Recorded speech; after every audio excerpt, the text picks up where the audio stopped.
Bonjour mon frère, ma sœur, j'espère que tu vas bien par la grâce du Seigneur. Me voici devant toi ce matin avec une parole, une pensée et une prière. Nous sommes au 3e jour de notre thème intitulé « Écoute Dieu ». Et nous tenions d'abord, pour commencer, nous excuser pour la petite gêne qu'il y a eu pendant les 2 derniers jours où nous n'avons pas pu diffuser pour des raisons techniques. Je sais que cela a pu perturber peut-être le rythme de plusieurs, mais nous tenions vraiment à nous excuser, mon équipe et moi-même, mais que vous puissiez rester connectés avec nous et prions ensemble que par la grâce de Dieu, nous puissions avancer et que toutes les petites embûches que peut-être l'ennemi veut mettre dans nos pieds ne puissent pas aboutir. Mais nous sommes là, nous tenons, nous sommes ensemble et Dieu est un bon Dieu. Alors, nous voulons avancer sur ce 3e jour. Nous étions sur les bénéfices de l'écoute. Hier, nous avons vu que, le 2e jour, nous avons vu que l'écoute nous apporte de la connaissance et de l'instruction. Et lorsque nous parlions de connaissance, nous parlions d'enrichissement. Et deuxièmement, lorsqu'on parle d'instruction, nous parlons de consigne. Mais aujourd'hui, j'aimerais donner un deuxième bénéfice. Quand tu écoutes Dieu, tu apprends à le connaître. L'écoute de Dieu nous amène à connaître Dieu. Qu'est-ce que je veux dire par là?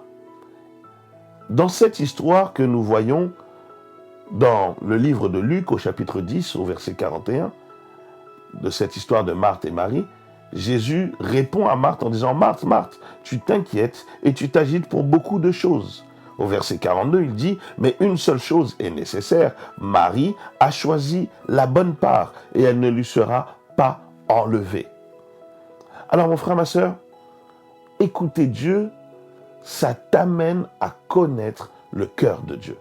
Qu'est-ce que Dieu pense?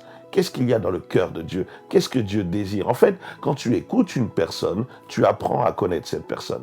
Tu commences à connaître ses penchants, tu connais ses attitudes, tu connais les désirs de son cœur, tu connais ses besoins, tu sais ce qu'il cherche, tu sais ses envies, tu sais ce qu'il aime, mais tu sais également ce qu'il n'aime pas. Tu apprends à connaître cette personne, mais par quel moyen? Par l'écoute. Écouter une personne, ça nous amène à connaître la personne. Écouter Dieu, ça nous amène à connaître Dieu. Le problème, c'est que nous parlons beaucoup, mais nous écoutons peu. Dans nos prières, nous parlons, mais est-ce que dans ta prière, tu as un temps d'écoute? Un moment de savoir qu'est-ce que Dieu dit? Lire la parole de Dieu est également un temps d'écoute. C'est la parole de Dieu, c'est Dieu qui parle. Quand je lis ma Bible, qu'est-ce que Dieu dit? Qu'est-ce que Dieu pense de ma situation? Qu'est-ce que Dieu dit sur tel sujet? Qu'est-ce que Dieu dit lorsqu'on est confronté à une maladie? Qu'est-ce que Dieu dit lorsqu'on est confronté à un obstacle? Qu'est-ce que Dieu dit lorsque je tombe dans le péché? Qu'est-ce que Dieu dit lorsque je suis face à une tentation? Qu'est-ce que Dieu dit pour le réveil? Qu'est-ce que Dieu dit pour la nourriture? Qu'est-ce que Dieu dit pour le travail? Qu'est-ce que Dieu dit pour l'argent? Qu'est-ce que Dieu dit pour le mariage? Qu'est-ce que Dieu dit pour ma relation avec lui? Quelle est la mission que Dieu m'a donnée? Qu'est-ce que Dieu dit? Qu'est-ce que Dieu pense? Souvent on dit à Dieu, Seigneur, je veux connaître ton plan, mais nous devons apprendre à l'écouter. Apprends à écouter Dieu. C'est connaître ce qu'il a dans le cœur. C'est connaître sa réelle motivation. C'est connaître qu'est-ce qui touche le cœur de Dieu. Qu'est-ce qui fait brûler le cœur de Dieu? Qu'est-ce qui fait que Dieu se lève de son trône et agisse en ta faveur? Pour cela, tu dois apprendre à écouter Dieu. Qu'est-ce que Dieu aime entendre? Qu'est-ce que Dieu aime te voir faire? Qu'est-ce que Dieu aime t'entendre dire? Comment Dieu aime te voir agir? C'est important que tu prennes le temps de l'écouter. Écouter, c'est connaître. Écouter, c'est en savoir un peu plus. Parce que plus quelqu'un parle, plus on connaît son raisonnement, plus on sait comment il réfléchit, plus on commence à percevoir là où il va arriver, plus on connaît même ses codes, on connaît même son langage. La parole de Dieu nous dit quoi? Mais Jésus dit quoi? Mes brebis connaissent ma voix. Les brebis doivent connaître la voix de leur berger. Pourquoi? Parce qu'à force d'écouter le berger, à force d'entendre la voix du berger, à force de l'entendre crier ou parler, même de loin, même parmi 1000 personnes, ils peuvent se dire « ça, c'est la voix de notre berger ». Pourquoi? Parce qu'on a pris le temps de l'écouter.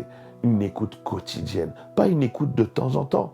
Tu veux connaître une personne, c'est pas de temps en temps que tu dois être à ses pieds pour écouter. Et là, dans ce cas, Marie s'assoit et se dit, ça c'est mon berger, je veux le connaître, je veux savoir qu'est-ce qu'il veut faire, je veux savoir qu'est-ce qu'il veut dire, qu'est-ce qu'il va m'enseigner, qu'est-ce qu'il va m'apporter, qu'est-ce qu'il y a en lui. Et qu'est-ce qu'elle fait? Elle s'assoit et elle écoute. L'écoute va t'apprendre à connaître Dieu. Souvent on se dit, mais comment je vais le connaître?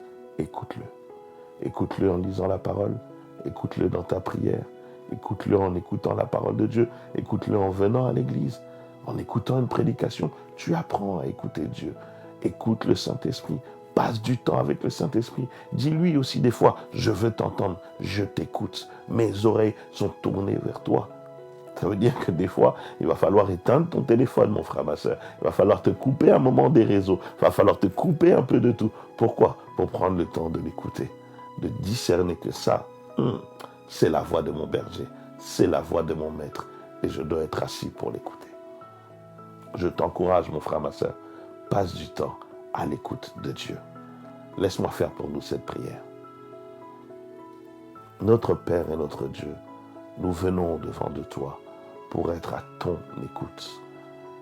Nous avons pendant longtemps écouté toutes les choses qui se passaient autour de nous, tout ce que les gens ont dit ou raconté, tout ce que les réseaux nous ont présenté, tout ce que le monde, l'opinion publique a mis devant nous. Mais Seigneur, il est temps pour nous de t'écouter et d'apprendre à te connaître. Il est temps pour nous de savoir qui est notre berger. Il est temps pour nous de reconnaître la voix du bon berger, de celui qui nous a créés, de connaître les désirs de ton cœur, de savoir pour quelle cause et pour quelle raison ton cœur bouillonne. Qu'est-ce qui touche ton cœur? Qu'est-ce qui te fait lever de ton trône de gloire pour agir en notre faveur? Seigneur, nous voulons être à ton écoute. Permets-nous de te connaître. Nous te disons merci. Cher Saint-Esprit de Dieu, visite chaque personne, visite chaque frère et sœur et mets en nous ta parole. Que toute la gloire te revienne. Au nom de Jésus. Et nous disons Amen. Passe une excellente journée, mon frère, ma sœur, entre les mains du Tout-Puissant. Prends le temps d'écouter Dieu. Organise-toi dans tes temps de prière pour l'écouter. Organise-toi dans ton quotidien pour avoir un moment d'écoute, un moment de lecture de sa parole, un moment d'écoute de la parole de Dieu, un moment d'enseignement. Prends le temps pour écouter Dieu. Que Dieu te bénisse. Passe une excellente journée, mais surtout n'oublie pas que Dieu est un bon Dieu. Amen.